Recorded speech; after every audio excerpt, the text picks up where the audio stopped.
The judge signed the pickup order an hour ago. If you take one step towards that resort, I will call 911 and have you involuntarily committed to a psych ward for 72 hours. My father didn't say hello. He just shoved a thick packet of court documents at my chest. I used that security footage of you shouting at Preston, he said calmly. Edited, of course. To the court, you look unstable.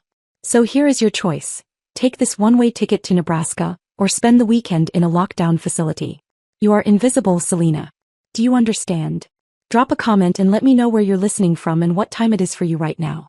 Have you ever had a family member weaponize the law just to control you? I want to hear your story. I didn't cry. I didn't pack a bag. I turned the deadbolt and listened to his footsteps fade down the driveway. Dale Bennett thought he was intimidating a rebellious daughter. He forgot he was threatening a woman who hunts asset concealment for a living. I sat at my desk and opened my laptop. My hands weren't shaking anymore. They were steady. For 5 years I've been a forensic accountant for high-stakes corporate divorces. I find the money husbands hide in offshore shells. I find the assets CEOs bury before a merger. My father thought he could erase me with a legal threat, but all he did was hand me a subpoena for my own life. I didn't call the police. Not yet. That's amateur. Instead, I logged into the one database I hadn't checked in years. My own credit history. I bypassed the standard summary and went straight to the archived liabilities. I needed to know why. Why no? Why was a simple engagement party worth a felony kidnapping charge? The answer flashed on the screen in red text. A $50,000 line of credit opened 12 years ago. I stared at the date. I was 16 when that loan originated. I couldn't have signed for it. I clicked the PDF of the original application. There was my name, scrawled in a handwriting that looked suspiciously like my mother's. They had used my social security number to take out a high-interest business loan before I was even old enough to vote. But the theft wasn't the shock. It was the timeline. I opened a second tab and pulled up the public business filings for Preston Ventures, my brother's first failed attempt at playing suit. The dates matched perfectly. The loan hit my credit report the exact week Preston rented his first office space. I looked at the glowing numbers and finally understood the architecture of my family. They didn't hate me. It was colder than that. It was just economics. To Dale and Brenda, children aren't people. They are asset classes.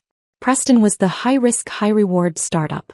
The volatile stock they kept dumping capital into, praying he would eventually pay off. Me. I was the liquid asset. The emergency fund. The boring, reliable savings account they raided to cover the losses when their gamble crashed. It wasn't cruelty.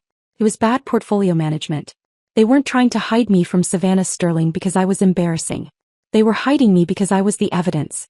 If I met Savannah, if I stood in a room with the CEO of a global logistics empire, she might ask me about my background. She might run a background check on the future sister-in-law. And if she found this $50,000 fraud anchored to my name, the thread would unravel. She would see that the wealthy Bennett family was funded by identity theft and bad debt. My father was ready to lock me in a psych ward not to save his reputation, but to save his investment. I closed the laptop. The fear was gone, replaced by a cold, humming precision. They wanted me to be invisible. Fine. I would be the ghost in their machine. But they made one critical miscalculation. They assumed I was still the victim. They didn't know that 48 hours ago, the person they were trying to defraud had already handed me the keys to the castle. To understand the sheer suicidal stupidity of my father's threat, you have to go back 48 hours. I wasn't in Nebraska. I was sitting in a corner office on the 42nd floor of the Sterling Logistics headquarters in downtown Chicago. The room smelled like espresso and ozone. Across the desk sat Savannah Sterling, the woman my brother was supposed to marry in 3 days. She didn't look like a blushing bride. She looked like a CEO who had just found a discrepancy in the shipping manifest. My fiancé's financials are perfect, she said, sliding a tablet across the black glass desk. Too perfect. His startup, Preston Ventures, claims a 400% return in the third quarter. In this market, that's not growth. That's alchemy. She leaned forward, her eyes sharp. I'm not signing a merger agreement with a ghost, Ms. Vance. I need a blind audit. I need you to find the rot before I walk down that aisle. She had no idea she was speaking to the groom's sister. 5 years ago I walked into a courthouse and paid $200 to legally change my name. Selena Bennett, the girl with the ruined credit score and the desperate need for approval, ceased to exist. In her place I built Selena Vance, named after the only grandmother who ever slipped me a $20 bill without asking for change. I scrubbed my social media. I moved cities.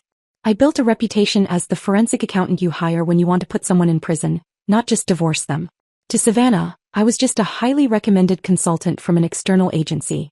To my parents, I was a ghost they thought they had exorcised. I picked up the tablet. The first name on the dossier was Preston Bennett. My pulse didn't jump. My hand didn't shake.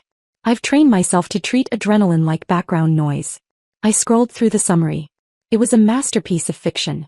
Inflated assets, projected earnings listed as cash in hand, and a list of angel investors that I knew for a fact were just post office boxes in Delaware.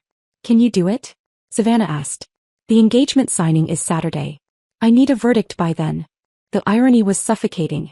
At that exact moment, my father was probably drafting his speech about family values and trust. He was terrified I would crash the party in a cheap dress and say something awkward. He didn't realize that the danger wasn't my social skills. It was my professional certification.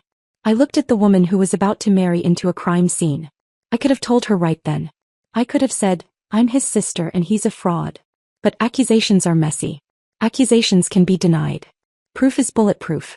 If I told her now, my parents would spin it. They'd say I was the jealous, estranged sister trying to sabotage their happiness. They'd use that Baker Act threat to discredit me before I even opened my mouth. I needed more than my word. I needed the smoking gun.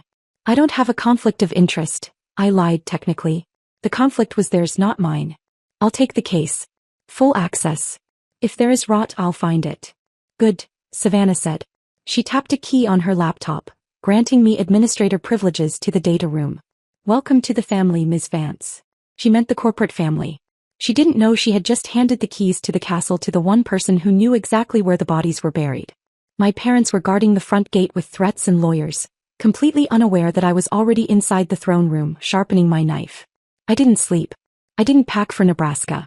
12 hours before the signing, I was in my apartment, staring at a dual monitor setup that was the only light in the room. On the left screen, my mother's latest text glowed like a radioactive warning. The police are outside. Don't make us do this, Selena. Just stay home. They were bluffing about the police presence, but the threat was real. They were literally besieging my home with psychological warfare to protect a criminal enterprise. On the right screen, I was inside the sterling encrypted data room. Savannah had given me the keys and I was tearing the house down. I started with Preston's startup valuation. He claimed his company, Preston Ventures, had $485,000 in liquid assets and a proprietary algorithm worth millions. I pulled the wire transfer records. The money wasn't from clients. It was a classic churn and burn. The $485,000 had moved through 4 different accounts in 3 days. It started in an offshore account in the Caymans, likely an online gambling portal given the transaction codes, bounced through a shell company in Delaware, and landed in Preston's business account just in time for the audit. It wasn't profit. It was a loan from a shark, or worse, stolen funds from his previous employer. I ran a vendor verification script. The invoices he submitted for server maintenance and consulting fees were all paid to companies that didn't exist. No websites. No tax IDs. Just post office boxes in strip malls. He was embezzling money from his investors to pay off his gambling debts, then using the fake invoices to claim business expenses. But the smoking gun wasn't the money. It was the metadata. I downloaded the PDF financial statements Preston had sent to Savannah's team. To the naked eye, they looked like standard bank printouts. But digital files have fingerprints. I ran them through a metadata scraper. The author field didn't say Bank of America. It said Dale Bennett. The creation time was 3:14 in the morning yesterday. My father hadn't just co-signed a loan. He was the architect. He was up at 3 in the morning, editing PDFs in Adobe Acrobat, deleting liabilities and pasting in fake balances to cover his son's crimes. He was covering a $485,000 deficit with a cut-and-paste job. My phone buzzed again. This time it was a photo from my mother. It was a picture of my suitcase sitting on their porch. "We packed for you," the caption read. "Just get in the car." The audacity was breathtaking. They were treating me like a recalcitrant child while they committed federal wire fraud. They thought they were protecting the family name. They didn't realize they were documenting their own intent to defraud a billion-dollar company. I saved the metadata report. I saved the text messages. I saved the wire transfer logs. I didn't send them to Savannah yet. An email could be deleted. An email could be explained away as a clerical error. I needed them to commit to the lie. I needed Preston to look Savannah in the eye and sign his name to a felony. I checked the time. 6 hours until the meeting. I brewed a fresh pot of coffee. I wasn't going to Nebraska. I was going to war. The closing room, at Sterling headquarters, was designed to intimidate. Floor-to-ceiling glass, polished mahogany that cost more than my car, and air conditioning set to a temperature that felt like a courtroom. It was quiet. The kind of quiet where millions of dollars change hands without a sound.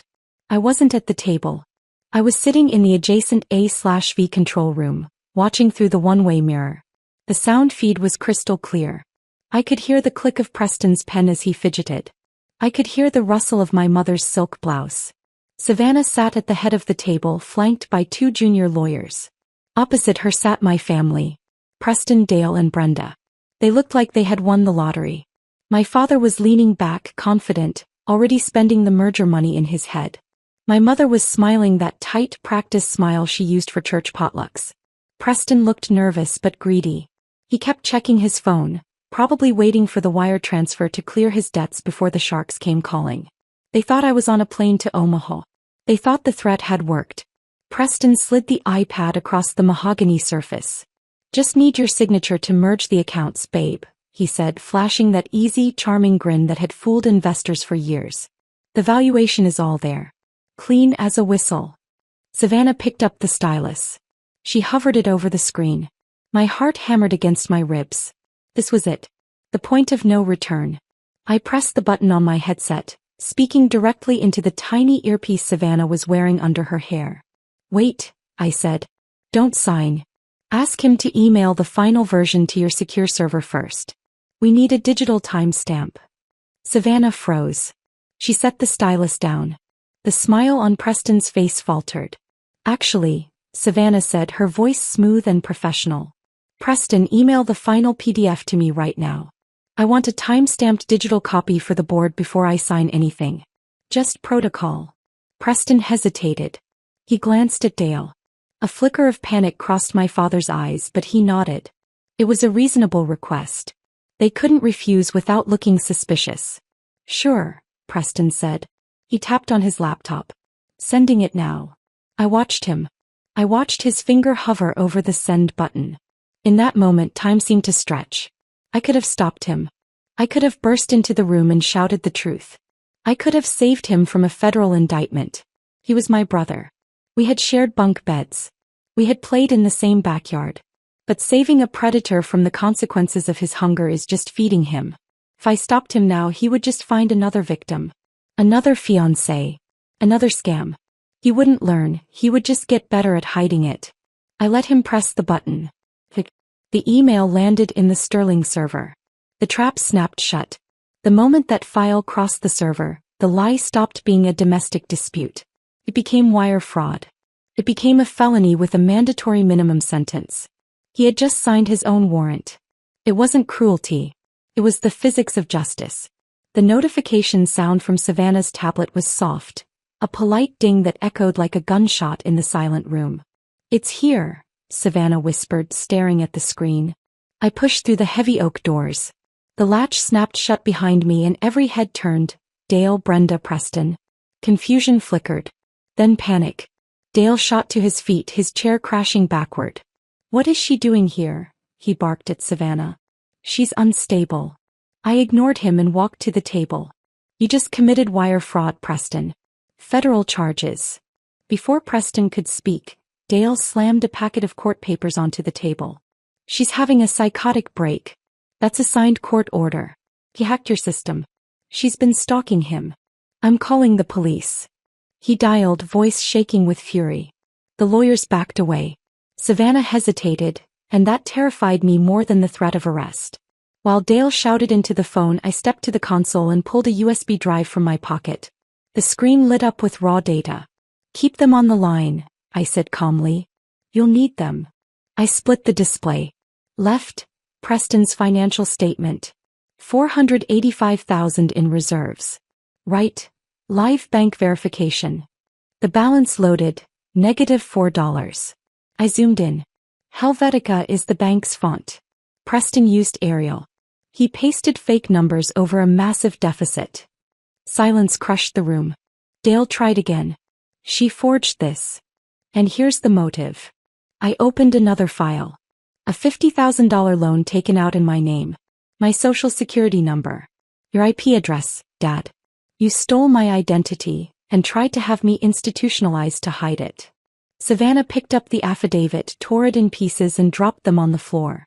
She isn't crazy, she said coldly. She's my auditor. Preston, you're fired. The deal is over.